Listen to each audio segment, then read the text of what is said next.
Ewan ko, basta yung effect niya sa akin, yung mula nung ginamit ko to, sabi ni husband. Si husband kasi yung nakakapansin talaga. Sabi ni husband, lasang coconut daw.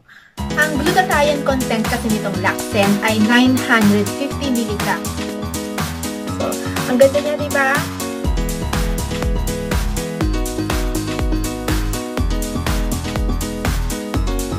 Ano yung gagawin natin review dito sa dalawang supplement?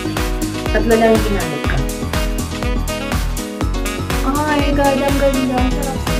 Ano natin ni stress na lang ha?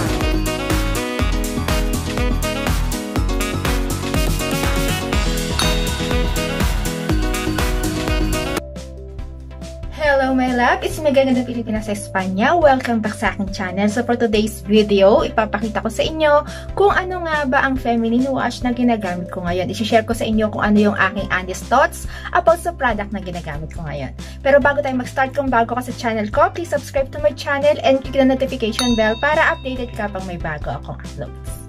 Kung gusto nyo malaman kung ano ang aking honest thoughts about sa product na ito, please keep on watching. Ang i-review natin ngayon ay etong, actually nagdalawang isip ako na gawin ito kasi nga usapang, ano ito personal.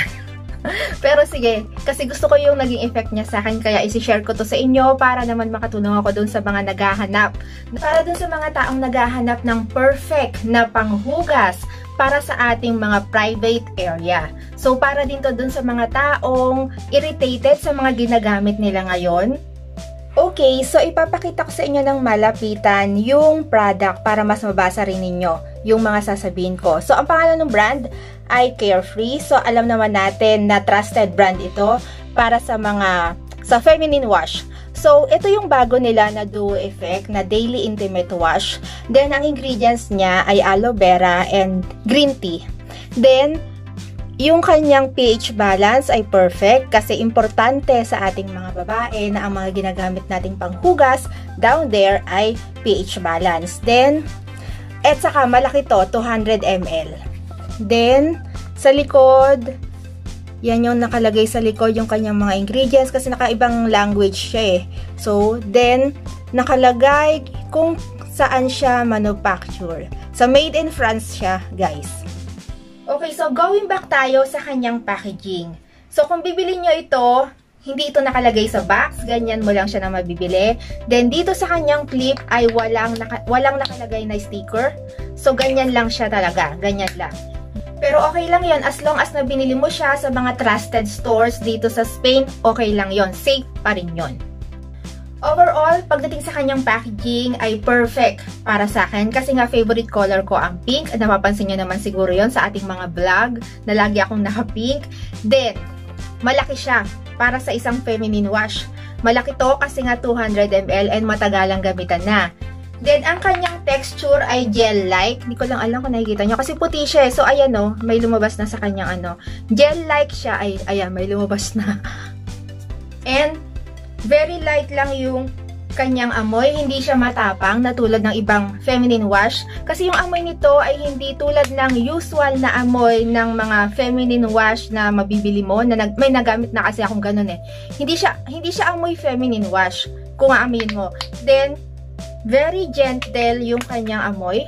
Wala siyang matapang na amoy which is perfect para sa ating mga private area or vaginal area. Sa ating mga babae kasi, importante na yung gagamitin natin o ginagamit natin na panghugas down there ay pH balance kasi sensitive yung area na yon. So now naman, punta naman tayo sa aking personal experience. I-share ko sa inyo kung ano yung aking personal experience habang ginagamit ko ito.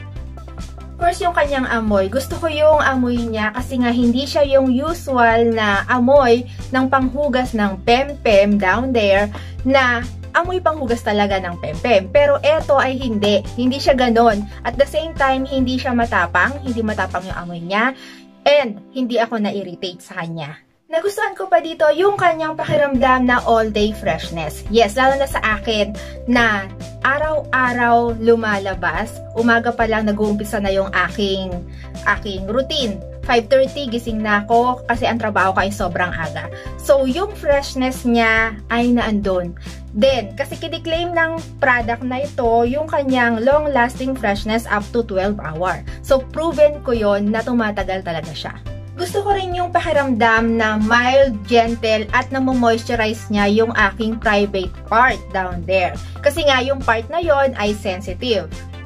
Wala akong naramdaman na kahit na anong irritation habang ginagamit ko siya. No itchiness din, which is dagdag points yon sa akin. Pero, yung pinakagusto ko ay malamig siya sa pempem. Pinakagusto ko yung pagka ginamit mo siya, right away na pagkahugas mo, may cooling effect siya na pakiramdam, which is nakaka-fresh. I think dahil yun dun sa kanyang ingredients na aloe vera saka green tea. Dati may napanood ako nag-review nito, ang sabi na nakakapagpasikip daw. Pero sa akin, sa personal experience ko for 3 months, wala naman ako na-experience na ganon. Na tulad ng sinasabi niya, normal lang, pero okay lang din. May isa pa ako isi-share sa inyo kasi nga, medyo alanganin akong i-share kasi private na usapan siya kasi actually nanggaling siya kay husband. So, sabi ni husband, lasang coconut daw.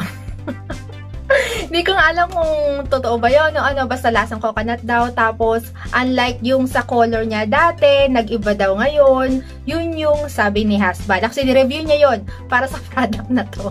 Kasi nahihiya siyang humarap sa camera.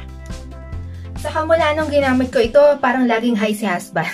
Ewan ko, basta yung effect niya sa akin, yung mula nung ginamit ko to, sabi ni husband. Si husband kasi yung nakakapansin talaga. Sabi ni husband, lasang coconut daw. Kasi si husband yung nakakita eh. Siya yung nakakita. Kasi hindi naman ako yung tipo ng babae na tinitingnan ko yung private part ko na nakaharap sa salamin. Hindi ako ganun eh. So, mas nakikita ni husband kung ano talaga yung nangyayari sa private part ko. So, now naman, saan nga ba pwedeng makabili nito dito sa Spain? So, etong sa akin, saka yung nauna kong binili, lagi kong binibili sa Carrefour kasi malapit siya sa trabaho ko. And, sobrang mura nito. Wala pa siya sa 3 yata, or kung lumagpas man, nasa 3 algo lang siya. Hindi ko na matandaan kasi naitapon ko na yung aking resibo. And take note, sobrang tipid nito. Kasi yung isang tube na ganito na merong 200 ml, pwedeng tumagal sa'yo ng 2 buwan. Minsan 3 buwan pa. Depende yun kasi sa paggamit mo. Kasi yung sa akin kasi ginagamit ko ito, konti lang ang kailangan ko para makapaghugas ako eh. So, konting-konti lang talaga. Kasi mabula to eh. Sobrang bula niya.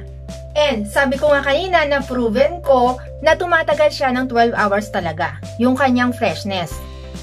Then, pag-usapan naman natin ang safety. Kasi since mabibili mo ito sa mga beauty stores, alam natin na kapag ka mabibili mo sa mga beauty stores, FDA approved na yon. Ibig sabihin, pumasa yan sa mga dapat niyang pagdaanan bago madala o mapunta sa mga beauty stores.